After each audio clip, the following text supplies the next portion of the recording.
ప్రభుత్వం ప్రతిష్టాత్మకంగా చేపట్టిన సంక్షేమ పథకాలపై ఉమ్మడి ఆదిలాబాద్ జిల్లా వ్యాప్తంగా గ్రామ సభలు జరిగాయి. జిల్లా వ్యాప్తంగా 473 గ్రామ సభలు నిర్వహించినట్లు కలెక్టర్ తెలిపారు. అర్హులైన ప్రతి ఒక్కరికి పథకాలు అందిస్తామన్నారు. ఎవరికి ఆందోళన వద్దంటున్న ఆదిలాబాద్ జిల్లా కలెక్టర్ రాజర్షిషాతో మా ప్రతినిధి సాయిలు ఫేస్ టు ఫేస్. ప్రభుత్వం ప్రతిష్టాపకంగా చేపడుతున్న ఏవైతే ఈ పథకాలు ఉన్నాయో 26వ తేదీ నుంచి అమలు కాబోతున్నాయి. సో పథకాలకు సంబంధించిన ఇప్పటికే వివిధ జిల్లా వ్యాప్తంగా ఉమ్మడి జిల్లా వ్యాప్తంగా కూడా గ్రామాల్లో గ్రామ సభలు కూడా నిర్వహిస్తున్న నేపథ్యం అయితే కనిపిస్తుంది. సో గ్రామ సభల్లో జిల్లా కలెక్టర్తో పాటు వివిధ శాఖలకు సంబంధించిన అధికారులు కూడా ఇప్పటికే పాల్గొన్నారు. సో మనతో మాట్లాడడానికి జిల్లా కలెక్టర్ గారు ఉన్నారు. సార్ చెప్పండి, సో ఈ రోజు నుంచి నేటితో నుంచి గ్రామ సభలు ముగింపు కాబోతున్నాయి. ఎన్ని గ్రామ సభలు ఏర్పాటు చేశారు సార్ ఇప్పటివరకు? సో అందరికీ నమస్కారం. మన జిల్లాలో 473 గ్రామ పంచాయత్ సంబంధించిన గ్రామ సభలు, 49 ఆదిలాబాద్ మున్సిపాలిటీ సంబంధించిన వార్డ్ సభలు. సో అవి అన్నీ మనం ఒక ప్రణాళిక ప్రకారం తయారు చేసి నిన్న ఆదిలాబాద్ మున్సిపాలిటీలో 49 వార్డ్స్ కంప్లీట్ అయినాయి. అండ్ ఈ గ్రామ సభకి వచ్చేసి 78% కూడా నిన్నటి వరకు కంప్లీట్ అయినాయి. ఈరోజు బ్యాలెన్స్ ఏవైతే 100 గ్రామ సభలు ఉన్నాయో పొద్దున దాదాపు అన్నీ కంప్లీట్ అయిపోతున్నాయి.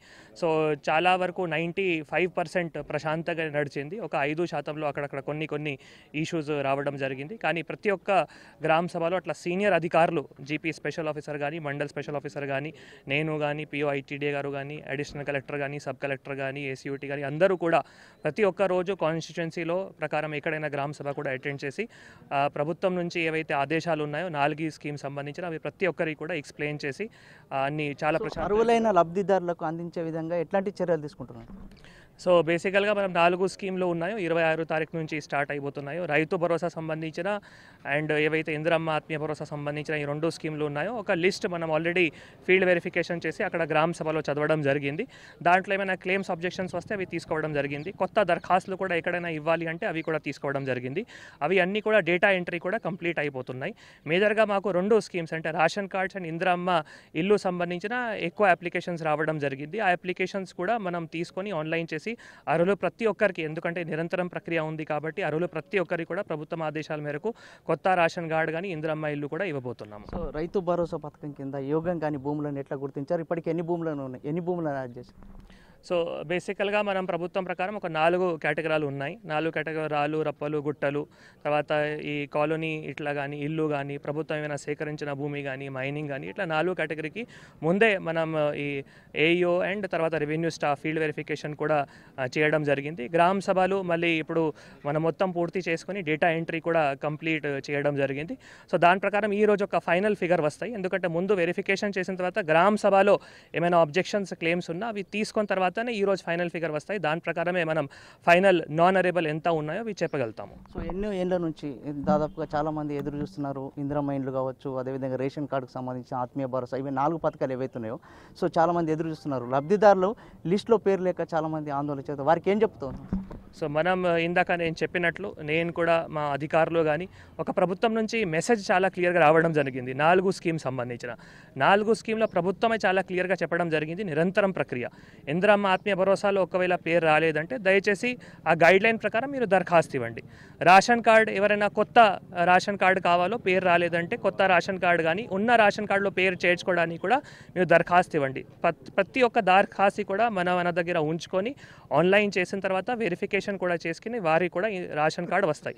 ఇందిరమ్మ ఇల్లు సంబంధించిన కూడా ఎవరైనా లిస్ట్ 1 లిస్టులో రాకున్నా కూడా వారు అక్కడ చెప్పడం జరిగింది. నేను కూడా అర్హులు ఉన్నాము. వారి నుంచి కూడా దరఖాస్తు తీసుకొని ఆన్లైన్ చేసుకొని అది కూడా ఫీల్డ్ వెరిఫికేషన్ చేసుకొని వారికి కూడా ఇందిరమ్మ ఇల్లు వస్తాయి. ప్రభుత్వం చాలా స్పష్టంగా ఉన్నాయి. ఈ నిరంతరం ప్రక్రియ ప్రతి ఒక్క అర్హులకి రేషన్ కార్డు కానీ ఇందిరమ్మ ఇల్లు కానీ తప్పకుండా వస్తాయి. నేను కూడా మా అధికారులు కానీ సభలో కూడా చెప్పడం జరిగింది. దానికి జిల్లా వ్యాప్తంగా కూడా అట్లా యాక్షన్ కూడా తీసుకోవడం జరిగింది. సో ఈ 4 పథకాలు అమలు కాబోతున్నాయి. ప్రజల నుండి ఎట్లాంటి స్పందన ఉంది సార్? ఏమంటున్నారు? సో బేసికల్గా రైతు భరోసా గురించి ప్రజలు చాలా హర్షం వ్యక్తం చేశారు. ఎందుకంటే గతంలో 10,000 సంవత్సరానికి ఎకరు ఉంటే ఇప్పుడు 12,000 సో 2,000 ప్రభుత్వం కూడా పెంచడం జరిగింది కాబట్టి చాలా హర్షం వ్యక్తం చేశారు. ఇంద్ర ఆత్మభరోసా అంటే చాలా కొత్త ఈ పథకం. ఎందుకంటే ఈ నిరుపేదలు ఉన్నారు, భూమి లేని వారు ఉన్నారు, వ్యవసాయ కూలీ పని చేస్తున్నారు. ఫస్ట్ టైమే ఇది మనం దేశంలో ఎక్కడైనా లేని విధంగా ఇక్కడ రావడం జరిగింది. రేషన్ కార్డు బేసికల్ మీ అందరికీ తెలుసు 10 సంవత్సరం నుంచి రేషన్ కార్డు రాలేదు. ఇప్పుడు ఎవరైతే రేషన్ కార్డు వచ్చిండ్రో వాళ్ళు కూడా చాలా హ్యాపీ ఉన్నారు. రాని వాళ్ళు కూడా మాకు అవకాశం ఉంది కాబట్టి వారు కూడా ఆ భరోసాలో ఉన్నారు, ఆ నమ్మకంతో ఉన్నారు. ఇంద్రమ్మ ఇల్లు అంటే చాలా ఇంపార్టెంట్ స్కీమ్. ఎందుకంటే మనం చూస్తే చాలామంది గుడిచెలు కానీ పెంకటి ఇల్లు అక్కడ ఉన్నారు, వారి స్థలంలో కూడా వారు కట్టడానికి కూడా సిద్ధం ఉన్నారు. దాదాపు అన్ని చోట్ల మాకు పాజిటివ్ ఫీడ్బ్యాక్ రావడం జరిగింది. ముఖ్యంగా మనం దరఖాస్తులు తీసుకుంటున్నాం కాబట్టి చాలామంది ఇది హర్షం వ్యక్తం చేసి మాకు కూడా అర్హులు ఉన్నాం కాబట్టి వస్తాయి ఆలోచనలు కూడా జనాలు ఉన్నారు. మొత్తాన్ని చూసుకున్నట్లయితే ఏదైతే ప్రభుత్వం ప్రతిష్టాత్మకంగా చేపట్టినటువంటి 4 పథకాలు ఈ నెల 26 తేదీ నుంచి అమలు కాబోతున్నాయి కాబట్టి ప్రతి ఒక్క లబ్ధిదారునికి అందే విధంగా కూడా చర్యలు తీసుకుంటున్నామని చెప్పేసి జిల్లా కలెక్టర్ గారు చెప్తున్నారు. సో ఎవరు కూడా ఆందోళన చెందవలసిన అవసరం లేదు, ఇది నిరంతర ప్రక్రియ అని జిల్లా కలెక్టర్ గారు చెప్తున్నారు. కెమెరామెన్ భూమేష్తో సాయిలు, బిగ్ టీవీ, ఆదిలాబాద్ నుంచి.